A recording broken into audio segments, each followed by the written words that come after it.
राम राम दोस्तों, मैं आपकी प्यारी दुलारी चुगल किशोरी। कैसे हैं आप लोग? अब देश के अलग अलग हिस्सों में बारिश और बाढ़ की वजह से सब लोग परेशान हैं और हम अनुपमा के लिए परेशान हैं। अरे अनुपमा को प्लेन में बैठने से पहले ही बुरी खबर मिलने वाली है। अब अनुपमा प्लेन में चढ़ भी पाएगी या नहीं, ये तो कल ही पता चलेगा। वहीं ये रिश्ता क्या कहलाता है में अक्षरा और अभिनव ने अभीर को अपने पास वापस लाने का मास्टर प्लान बना लिया है। वहीं गुम है किसी के प्यार में अपनी शादी को तुड़वाने के लिए अब सभी खुद पुलिस को बुलाने वाली है।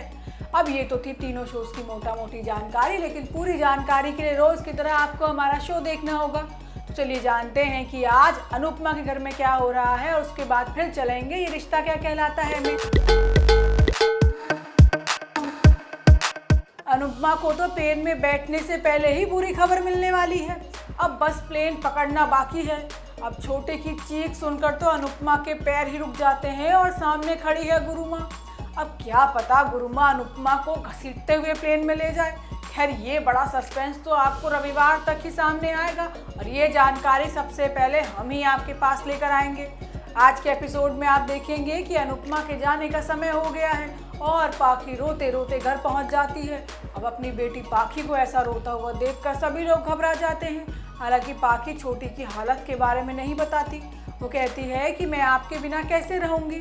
अब अनुपमा कहती है कि मैं भी तुम्हें बहुत याद करूंगी और छोटी के बारे में भी पूछती है, लेकिन पाखी अनुज के कहने पर झूठ बोल देती है कि छोटी बिल्कुल ठीक है और घर पर सो रही है। अब पाखी आके कहती है कि मैं बचपन में आपके साथ हर जगह जाने की जिद करती थी, लेकिन आज कुछ भी हो जाए आपको रुकना नहीं है, किसी के लिए भी नहीं। वहीं दूसरी तरफ छोटी अनुपमा को याद कर रही है और बार बार उसे दौरे पड़ रहे हैं। अब डॉक्टर भी कहता है कि छोटी की माँ को बुला ही लाइए। अब छोटी अनुपमा को याद करते करते बिस्तर से गिर जाती है। अब अनुपमा के निकलने का समय हो रहा है और बा और कांताबेन अनुपमा को सलाह देती हैं कि वहाँ विदेश में जाकर किसी से बात करने की ज़रूरत नहीं है, बाहर ज़्यादा घूमना भी नहीं है और बाहर का खाना भी नहीं खाना। अब अनुपमा कहती है कि मैं कोई बच्ची नहीं हूँ, मैं खुद को संभाल लूँगी। तभी अनुज से गलती से अनुपमा को फ़ोन लग जाता है, लेकिन किसी की आवाज़ नहीं आती। अब अनुपमा को अनुज और छोटे की चिंता सताने लगती है। अब आगे आने वाले एपिसोड में अनुज अनुपमा को फाइनली फ़ोन करके बता ही देगा कि छोटी की हालत बहुत ज़्यादा ख़राब है और अनुपमा भी छोटी की चीख सुन लेगी। अब अनुपमा आसमान में उड़ेगी या वापस ज़मीन पर आएगी, ये तो आपको आने वाले एपिसोड में ही पता चलेगा। वहीं ये रिश्ता क्या कहलाता है में अक्षरा और अभिनव ने कमर कस ली है कि आगे की रणनीति कैसे तय करनी है। अब दोनों ने अपने लिए एक लक्ष्य साध रखा है। अभिनव ने सोचा है कि 1 साल के अंदर वो इतना पैसा कमा लेगा कि कोर्ट भी अभीर को उसे वापस दे देगा और केस लड़ेगी खुद अक्षरा।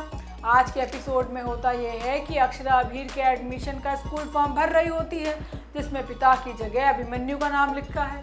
अब अभिमन्यु का नाम देखकर अभिनव टूट जाता है और कहता है कि इस कागज़ के टुकड़े ने मुझे मेरी औकात दिखा दी। आप तो आज भी अभीर की माँ हैं, लेकिन मैं तो कुछ भी नहीं हूँ। लेकिन अक्षरा अभिनव को समझाने की कोशिश करती है कि खून और कागज़ पर लगी मोहर रिश्तों को ख़त्म नहीं करती। वो अभिनव को टूटता देख उसे अपने साथ स्कूल जाने के लिए कहती है। वहीं दूसरी तरफ आरोही अभीर का अच्छे से ध्यान रख रही है, लेकिन ये बात मंजरी को पसंद नहीं आ रही। मंजरी को लग रहा है कि आरोही अपनी बहन अक्षरा के पक्ष में रहती है, इसलिए वो अभीर को भड़काने का काम करती है। उधर अक्षरा अभिनव ने अगले कोर्ट की केस की तैयारी भी शुरू कर दी है। दोनों ने लक्ष्य रखा है कि वो आने वाले 1 साल के अंदर इतना कमा लेंगे कि अभिनव की परवरिश अच्छे से कर पाएँ, जिसके बाद कोर्ट का फैसला भी उन्हीं के पक्ष में आए। अब अक्षरा भी 1 साल के अंदर जमकर वकील की पढ़ाई करके अच्छी लॉयर बनने पर फोकस करेगी, जिससे वो अपने बेटे को वापस ला सके। जिसके बाद अक्षरा अभिनव अभिमन्यु स्कूल जाते हैं और वहाँ पर तीनों की मुलाकात होती है, लेकिन अभीर अक्षरा अभिनव किसी से भी ठीक से बात नहीं करता। अभीर का व्यवहार दोनों को चुभता है, लेकिन वो ज़रूरी भी है। अब अक्षरा और अभिमन्यु प्रिंसिपल के पास जाते हैं तो प्रिंसिपल सवाल करती है कि कसौली से यहाँ उदयपुर में एडमिशन कराने का क्या कारण है। तो अक्षरा सारी राम कहानी प्रिंसिपल को सुना देती है कि कब अभिमन्यु ने उसको डिवोर्स दिया था, कब वो कसौली रहने आए थे, कब कस्टडी का केस हुआ और कब कस्टडी का केस जीत कर अभिमन्यु अभीर के पास चला गया। वहीं गुम है किसी के प्यार में आपने देखा कि भवानी फिर से लड़कों वालों को बुला लाई है, जिससे वो सभी को दिखाने के लिए तैयार कर सके। वहीं दूसरी तरफ रीवा और ईशान साथ में ट्रैकिंग पर हैं। अब ईशान का तो अपनी दर्द भरी कहानी सुनाने के बाद रोना ही बंद नहीं हो रहा है। वो अपनी माँ को अपनी जिंदगी का सबसे बड़ा विलन समझने लगा है। उसके मन में अपनी माँ ईशा के लिए इतनी नफरत है कि शायद ही वो कभी खत्म हो पाए। अब रीवा और ईशान की कहानी नया मोड़ ले रही है और जल्द ही दोनों की प्रेम कहानी भी शुरू होने वाली है और दोनों की प्रेम कहानी में विलन बनेगी हमारी सभी। वहीं दूसरी तरफ धमाकेदार डांस करने के बाद लड़के वाले भड़क जाते हैं और मामले को संभालने के लिए भवानी माफ़ी मांगती है और सभी से भी माफ़ी मंगवाती है। अब लड़के के पिता तो सभी को सींग वाली गाय तक कह देते हैं। अब लड़के के माता पिता ने तो सभी को रिजेक्ट कर दिया है, लेकिन लड़का सभी को पसंद करने लगा है। लड़की का परिवार भवानी को बताएगा कि अगर लड़के को लड़की पसंद है तो हमारी तरफ से भी रिश्ता पक्का समझो। ऐसे में भवानी पूछेगी कि क्या मैं रिश्ता पक्का समझूं? अब लड़के वाले कुछ बोल पाए उससे पहले ही सभी कह देगी कि मुझे कुछ कहना है। अब ऐसे में माना जा रहा है कि सभी शादी से पहले शर्त रख देगी। सभी कहती है कि शादी के बाद भी वो पढ़ाई जारी रखेगी और अपने करियर पर फोकस करेगी। अब सभी की ये शर्त भी मान ली जाती है और अगले हफ्ते ही सगाई होने वाली है।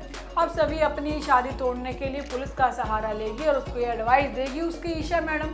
अब देखना होगा कि सही इस बिना मन की शादी से कैसे छुटकारा पाती है। तो दोस्तों ये तो थी आज के तीनों सीरियल की अपडेट। आपको हमारा शो कैसा लगा हमें लाइक कमेंट करके ज़रूर बताइएगा और अगर आपने हमारे चैनल को सब्सक्राइब नहीं किया है ना तो याद से वो भी कर लीजिएगा। हम आपसे फिर मिलने आएंगे नई जानकारी लेकर। राम राम।